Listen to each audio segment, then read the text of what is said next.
A lo largo de toda la saga de Resident Evil hemos presenciado una gran variedad de muertes, algunas tristes, otras graciosas y muchas de ellas brutales y grotescas.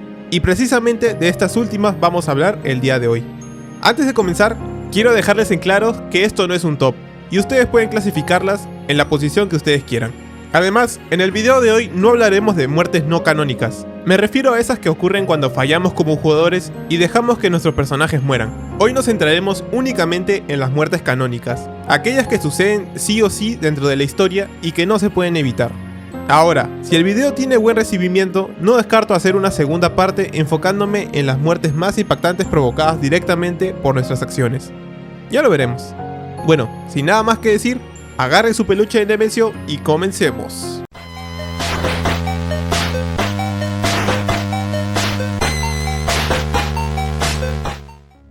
Para empezar el video tenemos la muerte de Elliot Edward.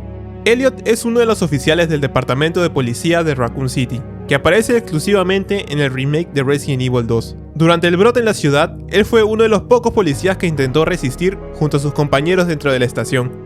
Se le ve por primera vez a través de una puerta de seguridad, tratando desesperadamente de escapar mientras es atacado por zombies. Cuando llegamos finalmente a esa parte, Leon o Claire, dependiendo a qué personaje hayas elegido, intenta ayudarlo, pero mientras lo jala, este es despedazado por la mitad, ya que los zombies del otro lado lo devoraron vivo. Su muerte me parece una de las más brutales del remake y de la saga en general, no solo por la violencia explícita, sino porque ocurre muy al inicio del juego, marcando de inmediato el tono de brutalidad que lo caracteriza. Y para darle un plus, Elliot muere intentando advertir a los demás sobre la salida oculta de la estación, ya que fue el único que había escuchado sobre esta salida. Al menos murió como un héroe.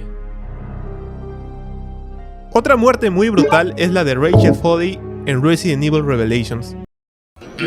Rachel es una agente de la FBC que fue enviada al Queen Zenobia como parte de una misión de reconocimiento, pero lo que parecía una operación rutinaria terminó en una pesadilla. Durante su investigación, Rachel fue emboscada por varias criaturas infectadas por el virus T-Avis. La escena en el juego no muestra su muerte de forma explícita al principio, pero tenemos un tráiler donde vemos con lujo de detalle cómo esta muere a manos de estas criaturas. Lo más perturbador es que en lugar de morir por completo, debido a la infección, esta muta y se convierte en uno de los bosses que vemos en el juego. Considero que su destino es muy cruel. Además de morir de forma violenta, quedó atrapada dentro de una forma monstruosa conservando ciertos rasgos humanos. Las veces que la encontramos, se le escucha gemir y gritar, como si aún quedara algo de Rachel luchando dentro de esa criatura. A diferencia de otras muertes más directas, lo suyo es una condena lenta y tortuosa. Pasamos a Resident Evil 5 para hablar del virus Uroboros, el cual representa una de las formas más grotescas de mutación dentro de la saga.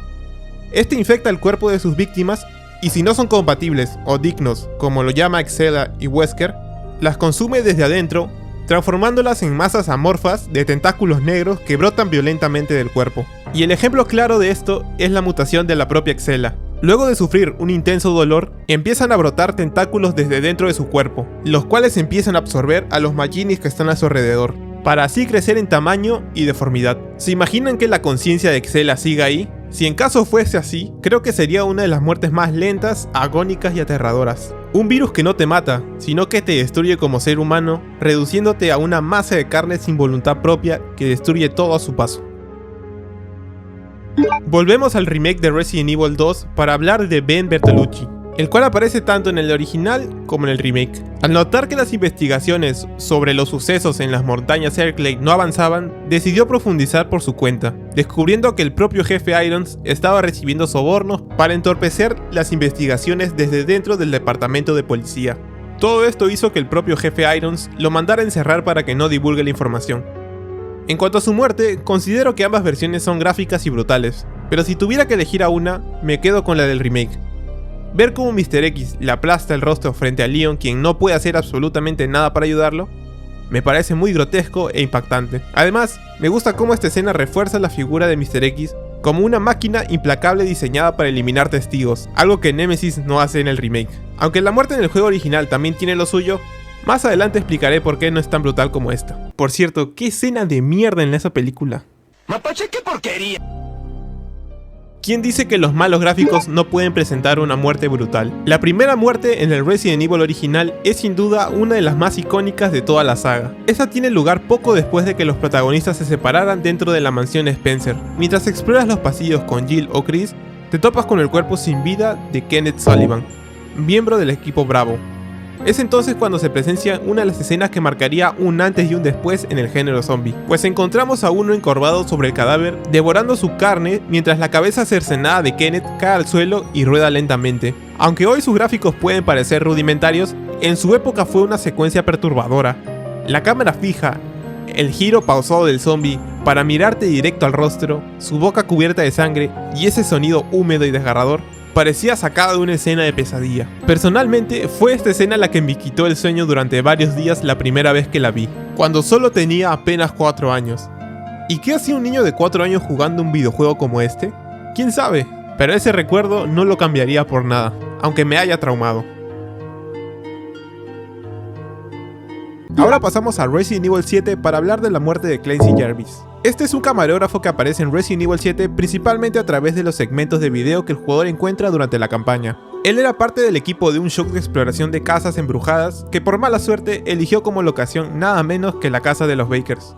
A través de las cintas VHS vemos cómo es capturado por la familia Baker y cómo es forzado a participar de los sádicos juegos ideados por Lucas, además de presenciar su muerte, la cual fue muy injusta y grotesca. Personalmente me parece horrible esta muerte ya que muere calcinado. A pesar de sí haber ganado el juego de Lucas, este le tiende una trampa y al final muere totalmente carbonizado. Lo peor de esto es que nosotros controlamos a Clancy, y a través de la cinta vemos su perspectiva, lo que lo hace de una manera más inmersiva, aunque al final igual el destino es horrible. Probablemente uno de los personajes con peor suerte en la saga es Richard Aiken, el cual aparece en Resident Evil 1 Remake y el original. Es uno de los miembros del equipo Bravo de STARS, y su destino puede variar, pero en todos los casos termina en tragedia. Gravemente herido por Yawn, la gigantesca serpiente, puede morir devorado mientras intenta proteger a Jill en una escena tan heroica como brutal, ya que literalmente es tragado vivo por esta. También puede fallecer lentamente a causa del veneno, si no logras conseguir el suero a tiempo. Esta muerte, aunque menos gráfica, lo deja morir en el olvido, en medio de una mansión infestada de horrores. En el caso de que juegues con Chris, Richard puede sacrificarse para salvarlo del tiburón Neptuno, siendo otra vez devorado vivo por una criatura descomunal. Considerando todas estas opciones, uno podría decir que ya dejarlo morir por el veneno parece incluso el camino más misericordioso. ¿O ustedes qué prefieren? ¿Morir devorados o envenenados? Y volvemos a Resident Evil 7 para hablar de una de las muertes probablemente más recordadas de este juego, la cual es del policía David Anderson. La verdad es que ni me acordaba que se llamaba así, pero cómo no olvidar su muerte. Tras escuchar a Ethan y entrar al garaje, Jack Baker lo asesina de forma brutal, enterrándole una pala en el rostro con tal fuerza que la hoja atraviesa su cráneo por completo, lo cual todo sucede frente a Ethan sin posibilidad alguna de intervenir. Hasta ese momento creo que era una de las muertes más brutales y gráficas de toda la saga. No solo por el nivel de violencia, sino por lo inesperada que es. Bueno, podemos decir que este policía tuvo peor suerte que Leon. ¿O no? Una muerte más de la que quiero hablar, pero no menos importante, es la de Mikhail, no sé cómo se dice, no soy ruso. Y aquí sí no puedo elegir una favorita. Tanto la del original como la del remake me parecen brutales. Pero no brutal de grotesco y de explícito, sino de brutal. ¿Qué manera más heroica de morir que sacrificarte por ese chuletón? ¡Qué rica cola! Y para terminar, tenemos la muerte de Brad Vickers, el piloto del equipo Alpha de STARS, el cual es recordado por su apodo Chicken Heart, debido a que abandonó a sus compañeros durante la misión en las montañas Erclay. No, don't go. Sin embargo, en Resident Evil 3 intenta redimirse y lo paga con su vida. Su muerte ocurre al inicio del juego, y es una de las más brutales de la saga, y la cual también nos presenta a Nemesis. Este lo embosca y le clava uno de sus tentáculos directamente en el rostro, levantándolo del suelo antes de matarlo sin piedad. Todo esto mientras Brad apenas puede defenderse suplicando y ensangrentado. Probablemente esta es una de las muertes más recordadas de toda la saga, pero no creo que sea la más brutal. ¿O ustedes qué opinan? Y aquí sí me quedo con la del original, ya que en el remake este no muere por Nemesis, sino por una mordida de un zombie tratando de salvar a Jill, para luego ser matado por Carlos en su forma de zombie. Incluso eso hizo mal el remake. Y eso ha sido todo por el video de hoy. Háganme saber en los comentarios si recuerdan más muertes brutales en la saga. Y pongamos una meta de 800 likes para hablar de las muertes más brutales causadas por los jugadores, o sea nosotros. Bueno, y sin nada más que decir, ya se la saben. Cuídense, báñense, les mando un besito y recuerda, Te amo. nos vemos.